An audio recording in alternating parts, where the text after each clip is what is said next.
Sidang tahunan MPR 2023 dan sidang bersama DPR dan DPD tahun 2023 telah berlangsung pada Rabu 16 Agustus 2023. Dibuka oleh pidato Ketua MPR RI Bambang Susatyo alias Bamsud. Dalam pidatonya, Bamsud menekankan sejumlah poin penting, salah satunya soal pentingnya menyukseskan pemilu dan Pilpres 2024. Menurutnya, siapapun calon presiden yang memenangkan Pilpres 2024 harus melanjutkan pembangunan di era Presiden Joko Widodo.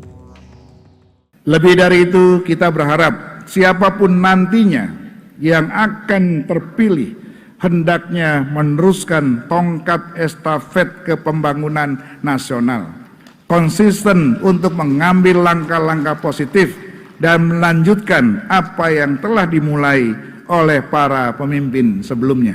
Namun, Bamsud tidak menjelaskan detail pembangunan nasional yang dimaksud. Apakah IKN Nusantara termasuk? Dalam rangkaian acara pidato yang dimulai dari Bamsud, IKN Nusantara tak disinggung olehnya.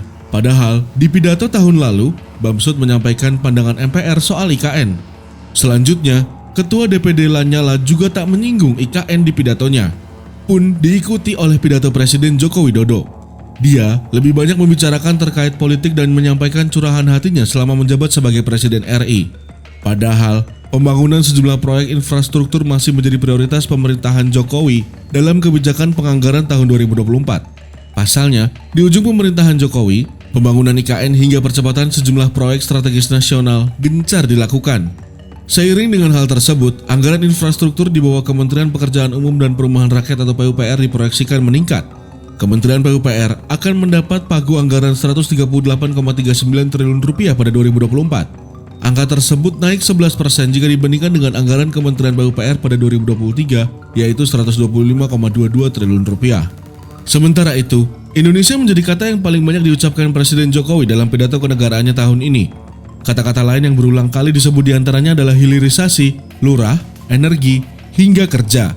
Bisnis menggunakan piranti word clouds untuk melihat kata apa yang paling banyak muncul dalam pidato kenegaraan Jokowi 2023. Sejumlah kata yang tidak konstekstual diabaikan dari perhitungan seperti kata dan, oleh, menuju, dan lain-lain. Berdasarkan perhitungan itu, Indonesia menjadi kata yang paling banyak disebut oleh Jokowi dalam pidatonya, yakni mencapai 28 kali. Lalu, kata bangsa dan besar muncul 8 kali dalam pidato Jokowi. Menariknya, hilirisasi menjadi salah satu kata yang paling banyak muncul dalam pidato Presiden Jokowi 2023. Kata itu terulang hingga 8 kali, sama banyaknya dengan kata bangsa dan besar.